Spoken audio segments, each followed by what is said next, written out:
दोस्तों, आज की कहानी है माँ भाभी तो मेरे पैर भी नहीं दबाती हैं। दोस्तों, कहानी शुरू करने से पहले अगर आपने हमारे चैनल को सब्सक्राइब नहीं किया है तो सब्सक्राइब कर लीजिए ताकि आपके पास पहुँचे हर नया वीडियो।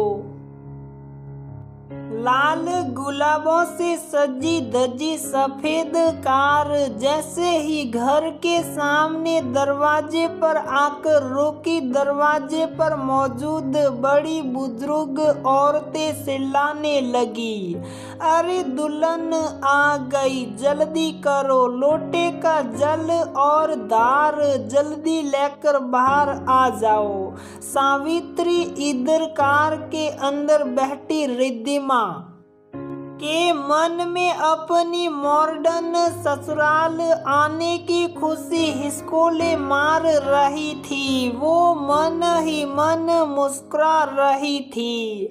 सावित्री लोटे का जल और दार लेकर जैसे ही कार के पास गई, रिद्धिमा को देखते उनके चेहरे का रंग उड़ गया। वो तेज कदमों से जल्दी जल्दी कार की पास परिक्रमा करके लोटे के जल को नीम के पेड़ में सटाया। लोटे को अपनी देवरानी के हाथों में देते हुए कमरे में अंदर रखने का इशारा किया और भागती हुई कार के पास पहुंची और कार का गेट खोल के फटाफट रिद्धिमा के चेहरे को घूंघट के पीछे छिपा दिया।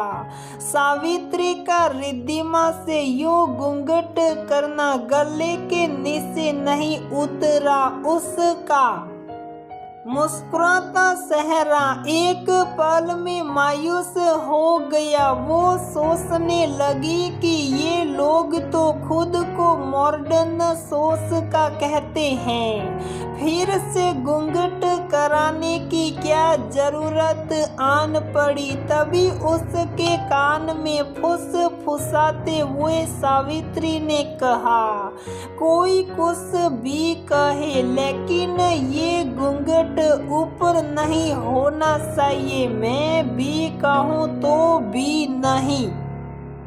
फिर उन्होंने रिद्धिमा का हाथ पकड़कर उसे कार से बाहर निकाला। आस पड़ोस की औरतें घूंघट देखकर बोलने लगी, अरे सावित्री, दुल्हन ने कितना लंबा घूंघट किया है। अब के जमाने में कौन करता है इतना लंबा घूंघट।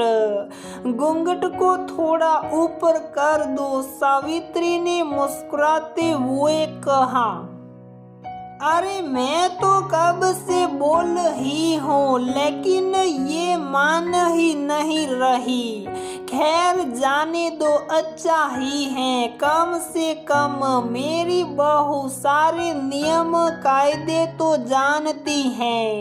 ये पहला झटका था जो दिया गया था रिद्धिमा के अरमानों के टूटने का, जिससे वो मॉडर्न सोच वाली ससुराल समझ रही थी। शादी से पहले प्यारी प्यारी बातें करने वाली सासू माँ को अपनी माँ जैसा समझ रही थी। सही मायने में वो माँ नहीं, सिर्फ सासू माँ थी।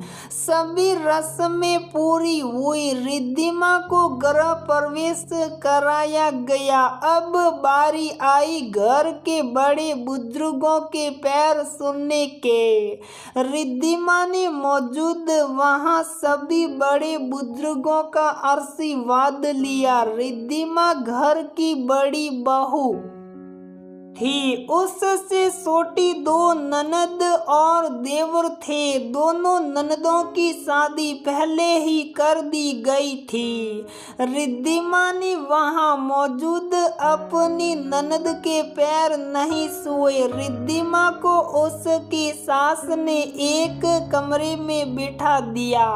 तभी उसे जोर जोर से चिल्लाने की आवाज आई, जिसे सुनकर रिद्धिमा डर गई।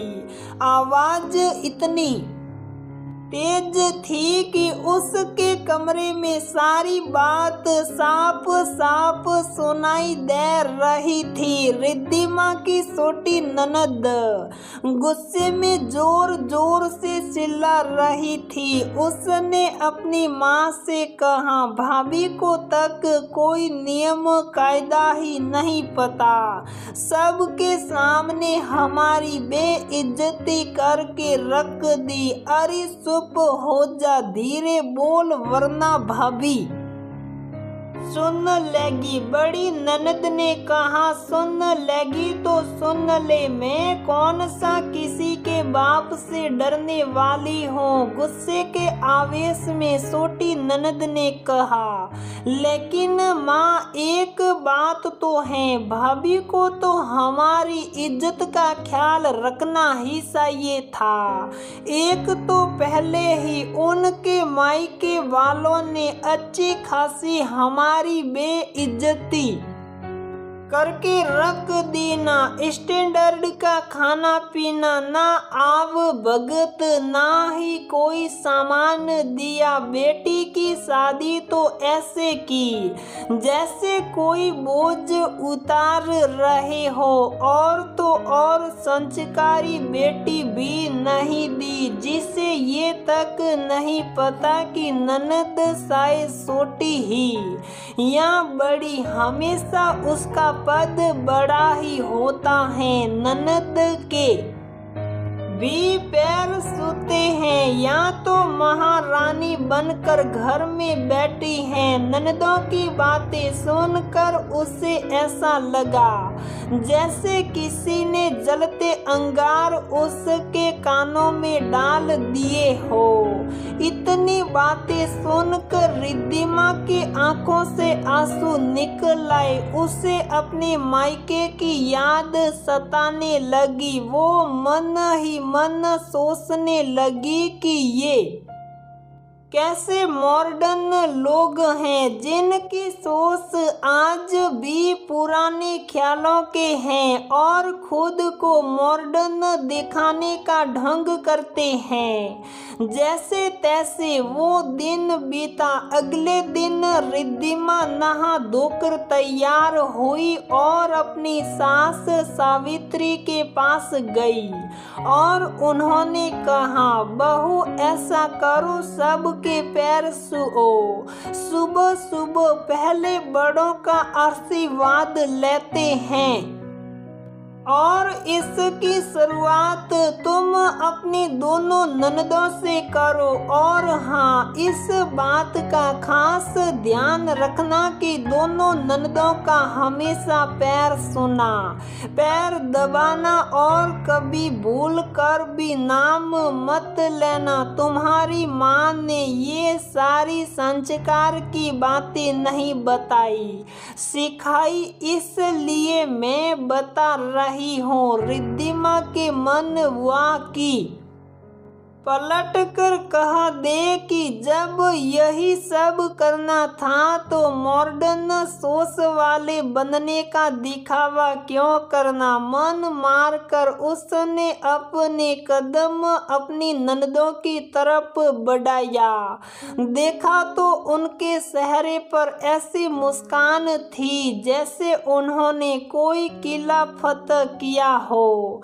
रिद्धिमा जैसे ही पैर सुनने को झुकी, उसका हाथ उसके पति अमर ने बढ़कर पकड़ लिया और कहा, रिद्धिमा ये क्या करने जा रही थी। ये दोनों तुमसे छोटी हैं, उम्र और पद दोनों में ही। सावित्री ने ये देखकर कहा, तू कहाँ औरतों के बीच में आ गया? हट जा, सुनने दे पैर, तू नहीं जानता ननदे चाहे छोटी हो या बड़ी, उनके पैर सुनने के रिवाज ही है, क्योंकि उनका ओहदा बड़ा होता है। अमर ने कहा, अच्छा माँ, तब तो मुझे भी पैर सुनने चाहिए। या चलो। रिद्धिमा साथ में पैर छूकर आशीर्वाद लेते हैं। आखिर हम पति पत्नी जो हैं। अरे अरे, ये क्या कर रहे हो भैया? आप हमारे पैर छुओगे?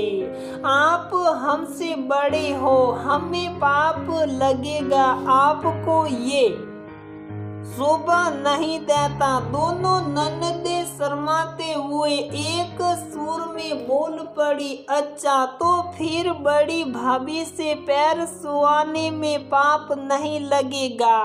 तुम लोगों को ये कराना शोभा देता है। बड़ी भाभी भी तो माँ सम्मान ही होती है। और दूसरी बात, ननदे तो तुम दोनों के पास भी हैं। तुमने तो कभी उनके पैर नहीं छुए और पुकारती भी उन्हें उनके नामों से ही हो। तब ये नियम क्यों नहीं याद आए तुम दोनों को? इतना सुनते दोनों बहनें एक दूसरे को देखने लगी। वो दोनों निरुत्तर वहां खड़ी रही। पलटकर अमर ने फिर अपनी माँ से कहा, माँ, आप तो कहती हैं बेटियां कभी पैर नहीं छूती, इसीलिए आपने आज तक कभी इन दोनों को किसी के पैर नहीं छूने दिए, चाहे कोई बड़ा हो या छोटा, यहाँ तक के खुद के पैर भी नहीं छूने दिए। तो क्या रिद्धिमा आपकी बेटी जैसी नहीं? वो भी तो किसी की बेटी ही है। बेटी और बहू में इतना फर्क क्यों? जब हमारे जैसे पढ़े लिखे लोग ऐसी गलत परंपराओं को हवा देंगे तो समाज में ये कुरीतियां कहां से खत्म होगी? एक तरफ हम खुद को मॉडर्न और आधुनिक कहते हैं, दूसरी तरफ उन्हीं पुरानी गलत परंपराओं को मानते हैं। तो समाज से बहू बेटी का फर्क कहां मिट पाएगा? सब के सब अमर का एक टक चेहरा देखने लगे और अमर रिद्धिमा को लेकर दूसरे कमरे में चला गया। लेकिन रिद्धिमा आज खुश थी क्योंकि हम सफर के रूप में मिला उसके जीवन साथी पति। अमर सचमुच आधुनिक विचारधारा के और गलत का विरोध करने वाले व्यक्ति थे। तो दोस्तों, हमारी ये कहानी यहीं पर समाप्त होती है। अगर आपको हमारी ये कहानी पसंद आती है तो प्लीज वीडियो को लाइक करें, शेयर करें और हमारे चैनल को सब्सक्राइब जरूर करें।